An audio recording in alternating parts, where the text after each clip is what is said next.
करमाळा जिल्हा परिषद पंचायत समितीच्या निवडणुकीसाठी जो निवडणूक निर्णय अधिकारी नेमलेला आहे त्याचा जाहीरपणे शिवसेनेच्या वतीने निषेध करतो. हा बसलेला माणूस पार्सलिटी करून उमेदवारी अर्ज बाद करत असल्याचं संपूर्णपणे निदर्शनास या ठिकाणी आलेलं आहे. बाकीचे अनेक कुणाचे कसे अर्ज बाद झालेत याचं मला काही घेणं देणं नाही, पण आमच्या शिवसेनेच्या उमेदवाराचा जाणीवपूर्वक अर्ज या ठिकाणी त्यांनी बाद केला. मी ॲग्रीमेंट करत असताना, आमची बाजू मांडत असताना सुद्धा त्यांनी कसल्याही पद्धतीचं न ऐकता तात्काळ 30 सेकंदाच्या आत त्याला अर्ज अवैध म्हणून या ठिकाणी घोषित केला. आम्ही त्याच्यावर आक्षेप असा घेतला होता, त्यांना सांगत होतो काल 2 वाजता 2:30 काल 2:30 या निवडणूक निर्णय अधिकाऱ्यांनी सगळे दरवाजे बंद केले. त्याचे व्हिडिओ शूटिंग तिथं आहेत. आमच्या उमेदवार शिवसेनेचे अधिकृत केम गटातले उमेदवार आमचे कुठे इंदुंजबाई यांनी उमेदवारी अर्ज बाहेर टेबल लावले होते. सगळे या टेबलवर अर्ज सगळ्या कागदपत्रासहित दिला होता. त्यांच्याकडे जात पाळण्याची पोचची पावती होती. त्या ठिकाणी एक त्यांचा निवडणूक अधिकारी टेबल काय नाव त्याचा अर्ज रिसिव्ह होता तो हा नाही सगळ्यांचे केम गटातले अर्ज घेत होता.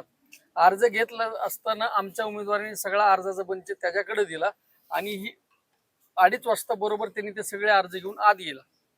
मी स्वतः तिथं आत होतो. मी 3 वाजेपर्यंत आत होतो, 3:30 वाजेपर्यंत आत होतो. मी त्या ठिकाणी साहेबांना, निवडणूक निर्णय अधिकाऱ्यांना हात वर करून सांगितले की आमचा एक अर्ज आत आलेला आहे, पण ह्यातला एक कागद साहेब बाहेर थांबलेला राहिलेला आहे. जात पडताळण्याची पोच बाहेर आहे, ती पोच आम्ही आत घेऊन येतोय. तर त्यांनी मला त्या ठिकाणी त्याचं व्हिडिओ रेकॉर्डिंग सुद्धा आहे. त्या निवडणूक निर्णय अधिकाऱ्यांनी सांगितलं तुमची जेवढी बाहेरची कागद आहेत ती सगळी आम्ही आत घेणार आहोत, तुमचा एकही कागद बाहेर राहणार नाही, असं त्यांनी व्हिडिओ कॅमेऱ्यासमोर सगळ्याला सांगितलं. मी दोनदा त्याच्यावर ऑब्जेक्शन घेतलं. माझ्याबरोबर सुद्धा साधारणतः 10 ते 15 उमेदवार अजून अर्ज भरत होते त्या ठिकाणी. आणि असे असताना ज्यावेळेस अर्ज आत आला, आमच्या माणसांनी या जात पडताळणीची झेरॉक्स त्या निवडणूक निर्णय अधिकाऱ्याकडे दिली होती. पण आज छाननीच्या वेळेस त्या ठिकाणी असं आम्हाला सांगितलं की तुम्ही झेरॉक्स कॉपी त्या ठिकाणी जोडलेली नाही. मी त्यांना काल सांगितले की 2:30 वाजता आम्ही तुमच्या समोर घेऊन होतो, आमचा माणूस बाहेर कागद घेऊन उभा होता. तुम्ही आम्हाला सांगितलं होतं की तुमचा माणूस आम्ही सगळे कागदात घेऊ, फक्त आतला माणूस बाहेर जाणार नाही आणि बाहेरचा माणूस आत येणार नाही, याच्यासाठी या ठिकाणी आम्ही बंद केलंय. पण आज या ठिकाणी भयंकर यांनी शिवसेनेच्या अधिकारावर गदा आणली, एका व्यक्ती स्वातंत्र्यावर गदा आणली. डॉक्टर बाबासाहेब आंबेडकरांनी जो निवडणूक लढवण्याचा अधिकार दिलाय तो अधिकार पायाखाली तोडवण्याचं पाप या निवडणूक निर्णय अधिकाऱ्यांनी केलेले. आणि जो माणूस तिथं निवडणूक अर्ज घेणारा होता तो प्रॉपर माझ्या माहितीप्रमाणे विदर्भातला तो कर्मचारी आहे आणि केम येथे त्यांनी सर्कल म्हणून काम केलेलं आहे आणि ही केम मधलीच निवडणूक होती. तर आमचा स्पष्ट आरोप आहे त्यांनी आर्थिक देणे घेणे करून त्या सर्कलनी या ठिकाणी या निवडणूक निर्णय अधिकाऱ्याची सुद्धा फसवणूक केली. कारण आमच्या माणसाने त्याच्याकडे दिले होता कागद, तो म्हणला होता तुम्ही आज जाऊन द्या. खरं तर त्याची जबाबदारी होती अर्ज स्वीकारणाऱ्याची की ते अर्ज कागद घ्यायचा आणि आत नेऊन द्यायचा, तर त्यांनी तो नेऊन दिला नाही. आणि ह्यावेळी आमचं ॲग्रीमेंट तांत्रिक मुद्दा आहे. हा तांत्रिक मुद्द्यावर अर्ज बाद करणं ही अत्यंत धोकादायक गोष्ट आहे, लोकशाहीला मारक गोष्ट आहे. आणि शिवसेनेचा उमेदवार सत्ताधारी लोकांची सुद्धा जास्त अर्ज बाद करतात, विरोधकांची काय अवस्था आहे अधिकारी करत असतील. या निवडणुकीला काही अर्थ नाही. मी या ठिकाणी त्यांचा पुन्हा एकदा जाहीर निषेध करतो. तुमच्याकडून शिवसेनेच्या वतीनं गाडी अडवण्याचा देखील प्रयत्न झाला होता? हो, आम्ही त्याची गाडी अडवण्याचा प्रयत्न केला, पण ते आमचं लेखी म्हणणं सुद्धा काही नाहीत. आम्ही त्यांना म्हणलो, त्यांनी आमचं एक तर म्हणणं ऐकून घेतलं नाही, डायरेक्ट अर्ज अवैध केला. आम्ही त्यांना म्हणत होतो की आमचं लेखी म्हणणं घ्या, आम्हाला पोच द्या, आम्हाला पुढे काहीतरी त्याच्यावर करता येईल.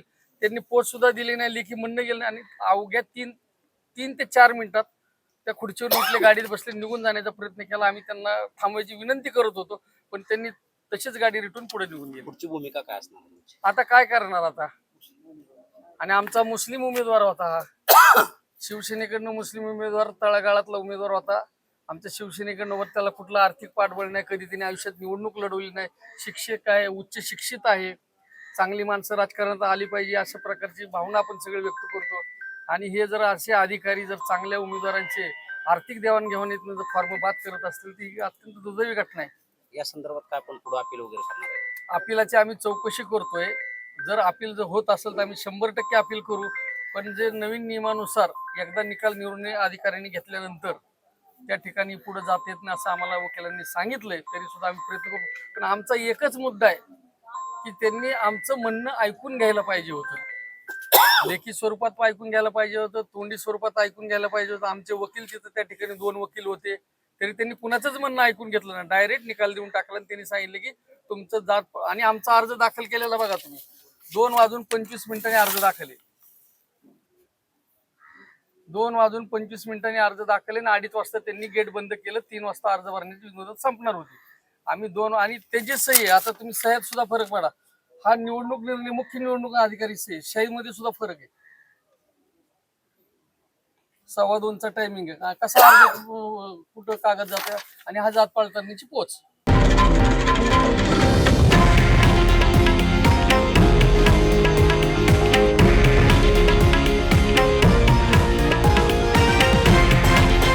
हे आहे देशातील नंबर 1 न्यूज नेटवर्क आणि आपण पाहत आहात TV9 मराठी, एकमेव.